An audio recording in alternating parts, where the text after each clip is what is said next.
Hey, today we're gonna make some Copycat Wendy's chili. I made this recipe 4 other times. It took me a couple times to get it right, but once I did, oh, you talk about amazing, and so close to Wendy's going through the drive-thru, except you can make a whole lot more for a whole lot less. I'm gonna be doing it in a pressure cooker today. You can do it on a stove top. I have an induction cooktop. Some people have propane, obviously. And the aroma in the bus or motorhome or camper or whatever you're actually traveling in, or even if you're doing it at home, I'm telling you what, it's so good. I make a lot of it. I freeze it flat and put it in my deep freeze, which you see behind me. I pull it out whenever I'm being pretty lazy or cold or both, and enjoy. So sit tight, take some notes. Without further ado, let's get her done.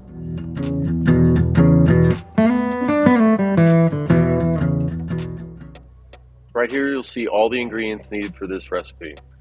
2 pounds of ground beef, 2 stalks of celery, a white onion, 2 bell peppers, diced tomatoes, pinto beans, kidney beans, beef bouillon, chili powder, cayenne pepper, ground cumin, salt, pepper, and some white sugar.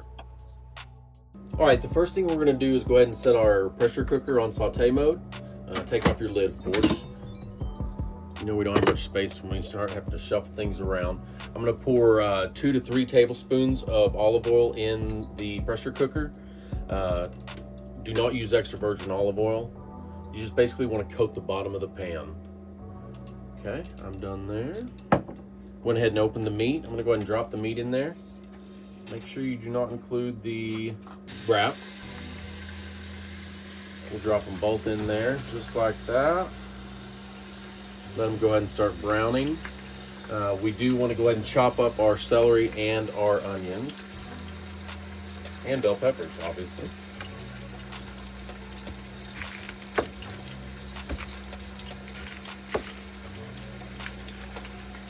The meat is currently browning in the pressure cooker. Sorry, I forgot to grab a spoon or a mixer, stir. While I'm doing this, I'll go ahead and just kind of get it separated a little bit while it's browning. I'm going to chop up my onions and my bell peppers and also my celery. You'll be using 2 bell peppers, green, 1 large white onion.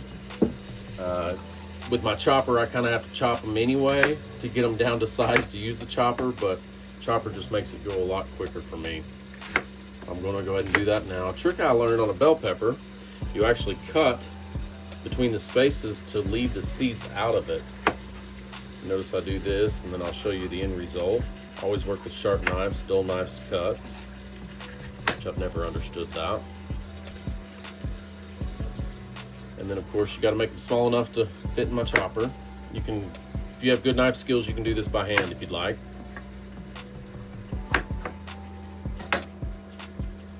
Here's my chopper right here. I'm gonna go ahead and put it next to the cutting board. And just smash and chop, smash and chop. Sorry if it's a little loud on your side. The meat's still browning right now. The onions and the bell peppers you want to make about the same size cuts. The celery you want to make a lot smaller. You do that because the celery just kind of melts away in the recipe, and in the chili it's just kind of disappears. You definitely don't see it. Plus you can sneak a vegetable in there that someone might not like or won't even know it's there. It adds to the recipe, but you don't taste the strong celery bitterness. We almost have all the onions done. Got onions flying everywhere. Meat's still browning. Take a little bit. I'm gonna go ahead and take these out right here. You'll see all of that. I'll put it in a bowl with hopefully not making a mess. We've got 1 more bell pepper to do. There you go, just like that. And don't forget, if you do have a chopper, to slide it back in. One evening I forgot to slide it back in and I had stuff everywhere. Same rule, you'll take the points and cut down to avoid the seeds. This Dish is pretty easy to make, pretty simple, pretty quick. And the best part is when you make it at home, you make a whole lot, like I said in the intro, and you can snack on it for a couple weeks or months if you want to freeze it. If food can stick around at your place that long, I know it doesn't in mine, as you can tell. I like to eat. The first couple times I tried this recipe, it wasn't really spot on to the Wendy's Copycat. However, started doing some changes and adding some stuff and taking stuff away, and I'm telling you what, like I said in the intro, it is like going through the drive-thru. It's so good, and it's just like it. I even took some to my dad because he's a huge fan of Wendy's chili, which is really weird because we're from Texas, so you don't really expect someone from Texas to enjoy sweeter chili, but that's the awesome thing about recipes. You can make and adjust accordingly to however you want. So I have celeries that are already cut here, which is great. It saves me more time. In the recipe, you'll want two stalks. So that's about 6 of these little things here. And we're just going to chop those up just like we did the onions and bell peppers. And we'll do 6 to equal 2 full stalks. You'll end up with about that much. Not a lot, but just enough. I'm telling you what, it's good. Okay, the beef is still browning right now. Make a stir real quick.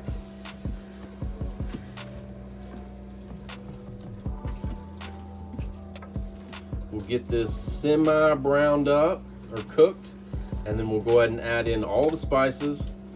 We'll add in the bell peppers and onions and celery, and then we will deal with the cans, which the cans are petite diced tomatoes, pinto beans, and kidney beans.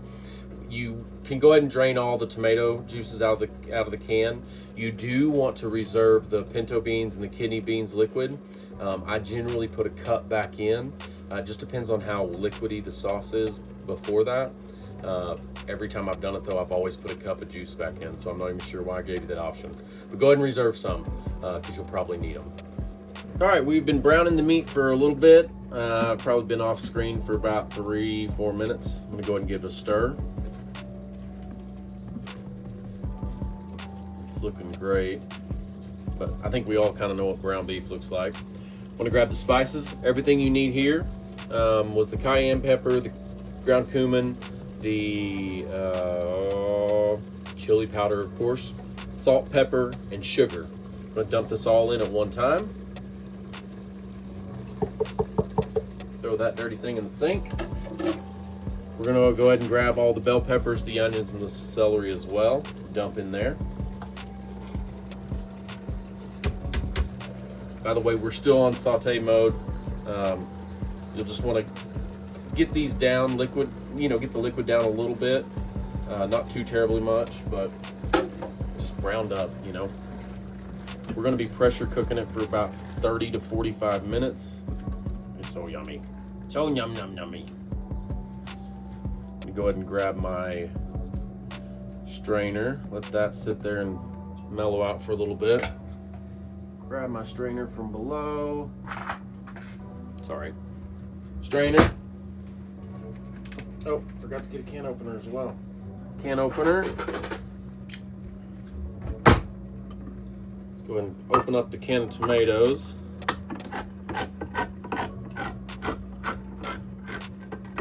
I'm gonna go ahead and drain this. Drain this right into my sink. Slosh it around a little bit to get all that extra excess out of there. I'm gonna go ahead and throw that in the crock pot.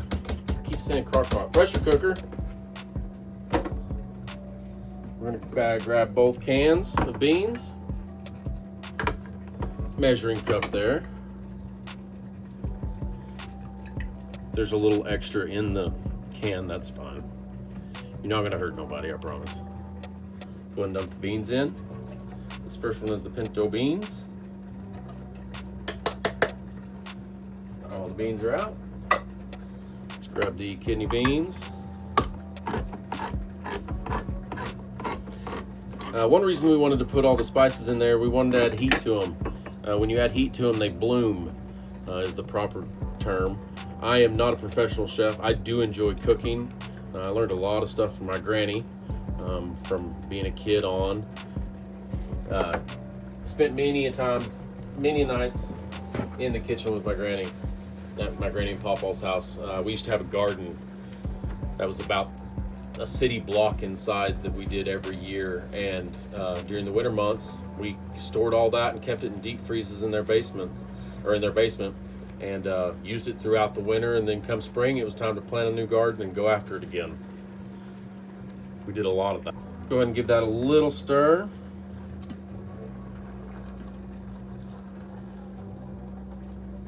Oh, it's already, I can already smell it. It smells amazing. I'll put a picture of what it looks like in between here, or in the corner or somewhere, so you can see what it looks like when it's about ready to add some water and beef bouillon too. Bouillon. Grab a teaspoon, sorry. We're gonna add 2 cups of water to this. So with that, we're gonna do 2 tablespoons of beef. You already have beef flavor from the beef, but this just enhances it. In here we have 1 cup reserved. So we're actually gonna pour that back in. I always say 1 cup. We added the beef bouillon, and then we're gonna add 2 cups of water. I have a filter over here next to my sink. 2 cups of water. Go ahead and pour in the pressure cooker. Give it 1 more stir. Like I said, I'll put that picture on. Oh, it smells amazing. I always put my hand on the top like this, like it's not on hot or gonna burn me. I have stories about that too. One night I was barbecuing and had a rag on my smoker, but it was on the handle part of the smoker. Somehow that caught fire and had people visiting my campsite, and all I saw was an aura behind Andy and Kylie, and turned around, grabbed the rag off the handle and threw it down, stepped on it, put it out, and my dummy self went over there and just grabbed the handle, opened up to see if the fire was in there, and burnt the crap out of my hand. I was camping with some other people, and Sydney came to the rescue and actually slathered mustard all over my hand, and it actually helped with the burn. So there's another trick that you might learn today. All right, so everything's in the pressure cooker. We are ready to put the top on. We're gonna go ahead and close it. You're gonna not vent, you're gonna make sure that it's able to pressurize. I can't see, lighting's bad. All right, so mine is ready to pressure cook. We're gonna hit the cancel setting because we were sauteing that entire time. We're gonna go to the meat stew. Mine defaults to 45 minutes, and that's what we're gonna do. So once that is close to done. All right, I'm back. Pressure cook for 45 minutes. Let it natural release for 15 minutes. I grabbed a towel, tea towel or washcloth or whatever you got around. I always throw it over the vent. The worst thing for motorhomes or travel trailers is humidity. So always make sure you have a vent open. I don't have this one open. I have one actually in my bathroom area open. You can't hear the fan right now, but it is working to withdraw all the humidity. So let's go ahead and release it. Get your fingers away as soon as possible. Steam burns bad. Pretty remarkable how these Instapots come a long ways from what I'd mentioned earlier. I remember my granny using a pressure cooker with the actual tea kettle on top, and you've seen videos of those blowing up. Pretty neat how they put so many safety measures in them now. You go ahead and grab a bowl, because it's time to taste test once that's naturally released. Grab a couple things from my refrigerator. I'm gonna grab cheese and sour cream. Stir this a couple more times. God, I wish you could smell this through the camera. God, it smells so good. Go ahead and dish some out. Oh, made a mess. Burn my foot.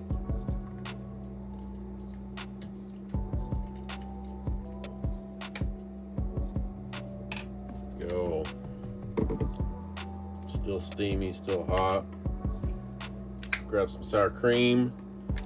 Put a little sour cream on top. Grab some cheese.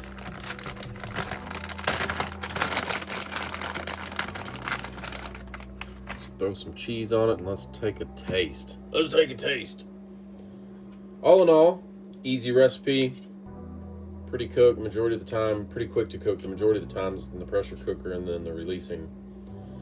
It is currently 26 degrees outside right now, so looking forward to this.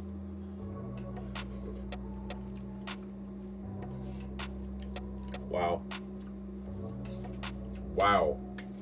So good. Only thing I'm missing is crackers and a bib to not make a mess.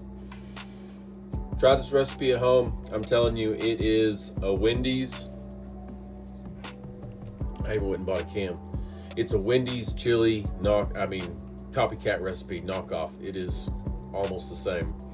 Adjust the recipe for your liking. If you like it a little spicier, put a little bit more chili powder in it, or some people I've heard have put jalapenos in them, or any chili pepper of that case for some more heat. I don't like it all that spicy.